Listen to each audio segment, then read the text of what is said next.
great to see so many people here today. I mean, this is not your first time in Copenhagen, is it? No. It's not. Yeah, I haven't been here in a year or two, but it's great to be back. Okay. So let's get started here. Erin, you want to tell a little bit about yourself, just to get us started? Sure. So I run the HSBC Innovation Banking business in the UK. We'll come on to it in a second, but I was running the Silicon Valley Bank business outside of the US, in the UK, Europe, and Israel for almost 20 years. So, but really delighted to be here. We can get into the past, hopefully talk a little bit about the future, but I've been serving the innovation economy for a couple of decades. American by birth, but have been in Europe for almost 17 years. Oh, wow. Yeah. You've been longer in Europe than I've been in the US, so that's good. Yeah. Yeah. We cool. traded places. My name is Heini. I'm the founder of Vivino. Apart from that, I spent a little bit of time on YouTube with a thing called Raw Startup. If you haven't checked it out, you need to check it out. But I want to dig in with Erin here right away because I think a lot of you have heard the story about Silicon Valley Bank, and it's been in the media all over. And when we're going to have a conversation, we're not going to avoid that. So I would love to dig in what happened that day. I can tell you what happened for me. Everyone is like, holy shit, your phone starts buzzing, and like something's up in Silicon Valley Bank. And I was obviously on the outside, and don't tell anyone we did transfer some money that afternoon. Sorry. You weren't the only one, Heini. I know.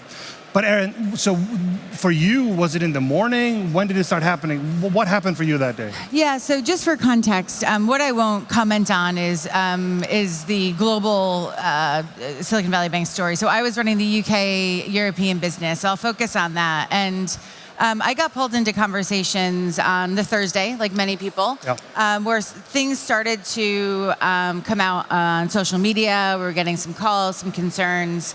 But really, I did an all-nighter on the Thursday with some colleagues in the US. And for me, I had to make the decision, do I open up our doors on the Friday morning? And I was running a standalone bank in the UK, separate balance sheet, capital liquidity. So what does that mean? Does that mean that is someone behind you that vouches for you? And if that bank doesn't vouch for you, don't exist anymore? Well, how does that work? So it actually was our own bank, right? Where we were a separate standalone bank. Okay. The US had its own bank. We had our own bank. I had one shareholder, and my shareholder was the US bank. Yes, gotcha. So we opened up our doors. We were capitalized, solvent, had liquidity. But that Friday, it was apparent that things were going in the wrong direction, right? We were getting a lot of calls from clients. We were answering those calls. And really what changed was when the parent got taken over by the FDIC, which was late afternoon in the UK. And then from there, it became but without even a remote close second, the worst professional experience of my life, and hopefully that I'll ever have to live through. But then on Friday night, we had conversations locally with the regulators, and it became apparent because of our reliance on the US parent, even though we were a standalone bank, that we couldn't operate independently. Okay. And so we had to sell the business over the weekend. Okay. So, but you opened the door that day, but at some point something had to happen quickly. Like people get worried, and how did people react on the inside? What did you see from a leadership point of view during that time? Yeah, it's one of these things, and like you were saying, whenever I meet someone new, it's everyone wants to share where they were at that moment and what they were doing, and it's one of those things that our SVB business was built on wanting to serve founders and making their lives easier. So the pain that we caused in the market was felt by me, and it was really felt by the team. Yeah.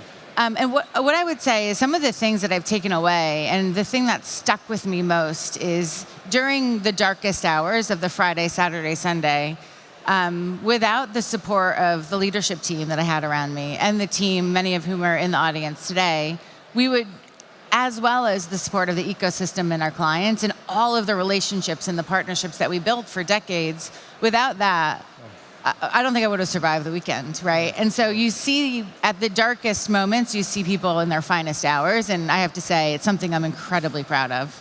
Well, you do see people in their finest hour, but you do also see people in their worst hour sometimes. Yeah. I mean, I've seen people under a lot of pressure, and like, holy shit, that was a new face. Yeah. Oh, yeah. I mean, I was joking around backstage. Like my Netflix series will have some of those dark moments. We saw some, very angry clients, right? We saw some really unfortunate behavior. But when you are pushed against the wall in survival mode, people react in very, very different ways. Yeah. I would say largely the community, the ecosystem, the team was amazingly positive. But, we all learned a lot about one another. So here's the good news from a founder point of view on this is that, we see you and we think like, she's a banker, she gets her paycheck every month, and she can't relate to the roller coaster of being a founder. Now you can. Yeah, well, yeah, I hope that, we don't have to go through something like that no. again. We've tried it many times, though. Yeah. So okay, let's talk about what happened, because then you were acquired by HSBC, which I think is quite an interesting story. This is getting into a full Netflix story at this point. But you were acquired by HSBC. Yep. And only the European part, which you run, but then you're expanding from Europe. So what does that mean? Yeah, so HSBC came in. We were on a full process over the weekend. I mean, one of these days we'll share more, but it was pretty crazy. We had multiple term sheets, data room, lawyers. Nobody slept for 4 days, but HSBC came in, and they've been an amazing partner. Okay. So they bought the UK business, our Nordic team, of course, and then very quickly afterwards, Noel Quinn, our global CEO, wanted to use this as an opportunity to double down in one of the most important subsectors in the world, which is what all of you do, right? So working with innovation businesses across the early growth, late stage, VC, PE. So what he allowed us to do is then rehire teams in the US, in Israel, in Hong Kong, and we are not going to stop from there. Okay. So we're going to create now a global platform. HSBC is in over 60 countries. And our ambition is wherever there's pockets of innovation, ambition, capital, we want to be there. So basically, you're going back to Silicon Valley now and competing with Silicon Valley Bank. Head to head. How do you feel about that? Great. That's good. One thing that I've learned about myself and the team is it's just, we admire our clients. I admire your resilience and your ambition and your creativity. And I see that in my team, right? We feed that, we get that from all of you. And so we had a tough 6 months, but it hasn't at all touched our ambition, our optimism, our motivation. Actually, I think it's made us hungrier because we want to also show all of you that what we put you through that last 6 months ago, we want to rebuild that trust and that partnership. So, okay, I'm gonna poke you a little bit here. Yeah. Now you're competing with them in Silicon Valley. Do you feel a little bit disappointed by some of the? Was that part of you didn't want to comment on? I mean, what happened? Like, maybe it wasn't your fault. Probably wasn't your fault. What about the leadership? Did it let you down, or what happened? Yeah. This is a hard one, right? This is actually, no one's ever asked me this question publicly before. You're a bit naughty, Heini. But having been with this business, growing this business for 20 years, right? It was my life's work. So, as an entrepreneur, you're putting everything into growing your businesses. I put everything into growing the SV business, and it just crumbled. In like 2 days. And like my life's work. And I think having not had the support outside of the US was very difficult for me personally, right? And you just have to get on with it, and you have to protect your team and your client. But that's been a really difficult thing for me to work through personally, of thinking that you've built these great relationships for 20 years and then feeling completely alone. Yeah. Well, you're standing on your own legs now, so well done. Okay, I want to switch gears a little bit here. So I want to talk a little bit about Europe. I'm going to say Europe versus US. Obviously, we're very integrated. Yeah. But talk a little bit about, honestly, why the US keeps beating us. I mean, why is Europe not there yet? It's a humongous market, not as homogenous, but it's a humongous market. Obviously, the next wave coming now is AI. And you look at whatever top 5 companies that really are doing this. Well, it is US and maybe a little bit of China. We had DeepMind that was acquired by Google. Yeah. So we have no carriers to actually build these really big companies. Easy question. Why is that? Yeah, I'm going to ask you the same question back in a second. Okay. So listen, I moved over here in 2007. Yeah. And if you think about the ecosystem back then versus what it is now, like this did not exist. No. Right, so I think we have to think about where we started. What was our starting line? Sure. So by the time we kind of got started, and I would argue got started, there was great companies being created in the 90s and early 2000s in the UK and Europe, but we weren't remotely at scale. So our starting line was different. I think you touched on it, the size of the US market makes it, I think, easier for companies to scale. Unless you're in alcohol, but go ahead. I look forward to hearing, wine and whiskey. So I think that has something to do with it. I also think the source and depth of capital is a big deal. And there's this big debate going on in the UK right now on how do we unlock this pension capital and feed it into the VC and PE community? Yeah. And how do we get it actually fueling the public markets, which, let's be honest, in the UK and elsewhere cannot compete with what is happening in the US. So I don't think there's one answer. I think that there's many structural reasons why we're still playing catch up. Yeah. But I firmly believe that this is an amazing place, whether it be UK, Denmark, broader Europe, to start and scale companies. And I don't want us to talk ourselves out of the opportunity ambition. That we is belong so here. important. Yeah, for sure. And honestly, some of the entrepreneurs that we meet, scaling companies in a fragmented market without the support and teams that have done it 2, 3, 4 times, what you're doing is actually harder. So let's keep going down that course. Yeah. So I think it's a matter of time. I agree. But I don't know, what do you think? Yeah, no, I'd love to start with the starting line here too. So we often say, hey, we want to build a Silicon Valley somewhere else. There's only one Silicon Valley. There's only one Silicon Valley, and there are many reasons for that, but one of them is that they started a lot earlier than us. So basically, venture capital started in the 70s. And when we raised money here like 20 years ago, there was nothing here. Yeah. And this, what you're seeing now, started 15, 20 years ago. And so, good, but you're still 20, 30 years behind Silicon Valley. Exactly. So that's one thing. The other thing I think, so I've lived in the Bay Area for 7 years. Like one fundamental thing I really learned over there, and I'm sure you have some of that too, being American, it's like thinking big, like thinking really big. Like you're a small startup with 3 employees, and then an American comes over. What happens if you put $50 million into it? Like, fuck, that's out of my dimension, right? What do you think that matters to the mindset?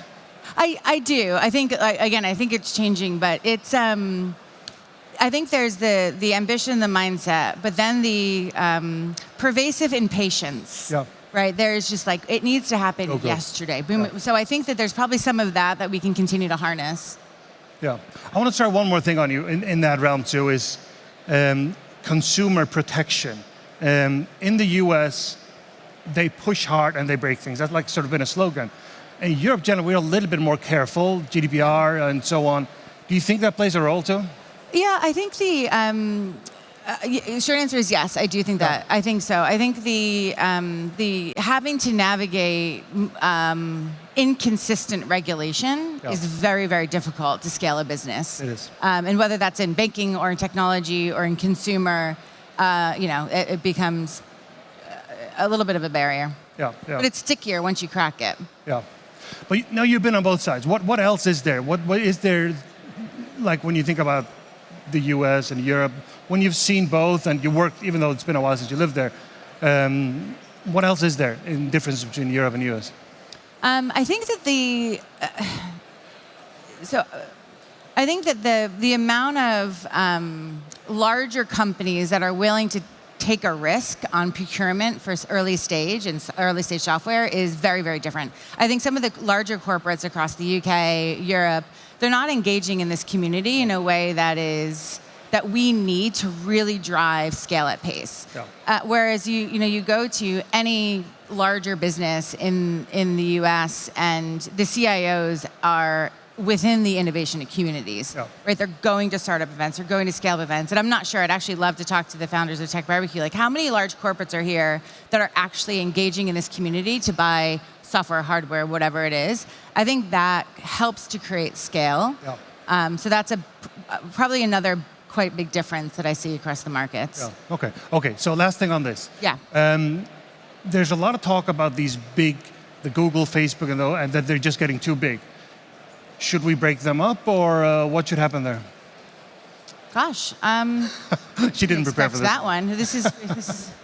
I don't even know why you're holding that card. No, I mean, just throw it in the audience. There's nothing that we prepared for. So the short answer is, I am again American by birth, so I don't like the over-regulated approach. So the short answer is I don't know, but I don't know if will it affect our day-to-day.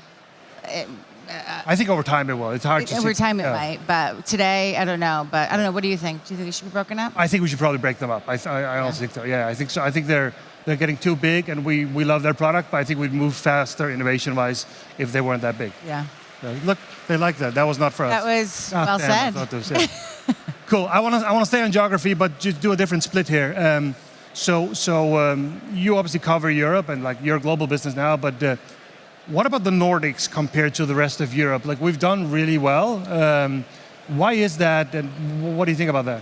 Yeah, it's amazing. We have a small but mighty team that is building a really, really interesting business alongside all of you. So this is our, it's a fast growth market. We are super ambitious in terms of what we want to build here. I think it's a couple of things. So there's a good diversity of subsectors that's being created out of Denmark, out of Sweden, the Nordics generally. So whether that's biotech, healthcare, deep tech, consumer software, we see this diversity of subsectors, which I think is really, really important for health of an ecosystem. I don't see that changing, actually. I think that's actually kind of hopefully going to continue to stay. I think obviously there's great structural and sovereign investment, which has helped. There's great early stage. I think we still need to work on the growth equity, totally. Late stage capital. That's not an issue that's unique to the Nordics. I think that's UK and Europe generally.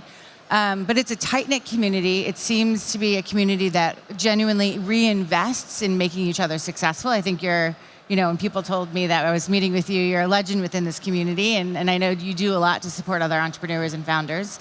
But it's just top quality entrepreneurs that have done it a couple of times now, and that's all the ingredients that we like to see. Yeah. So for us, this is it's a growth market. We've already we don't go into markets if we think they're going to be hundreds of millions. They need to be billions, and we're on that trajectory in terms of capital deployed here. Okay. Yeah, I think those things. I think these are also incredibly well-organized societies with a high level of trust, and people talk something about regulation in the Nordics and so on. Like, doing business here is much easier than in California and San Francisco in many, many ways. Yeah. It is super complicated over there. There's so much legal, there's so many things that make it really hard. So I think starting a business here is much easier than a lot of the other places. Yeah, and the healthcare, the societal support it's a good, an amazing environment to take risk. Totally. Cool. So we have room for questions maybe in a sec. We'll see that. I don't know if they're going to pop up here or what's going to happen. Anyway, I want to touch on one subject before we get into that, and that's general how you help the community. We have ourselves used as ex-SVB for many years. We never borrowed any money. We actually looked at it a couple of times. Yeah. But it was clear that this is for late stage, meaning this is complicated. There are 8 bankers involved in this and 14 lawyers. So anything under 10, 20, $50 million is not going to work. Where are you on that? Because I would love to see that move down a little bit and be fun for a bank to support the earlier stage. Yeah, so the short answer, it's moved on substantially. So I guess we have a new brand, HSBC Innovation Banking. It's the same team.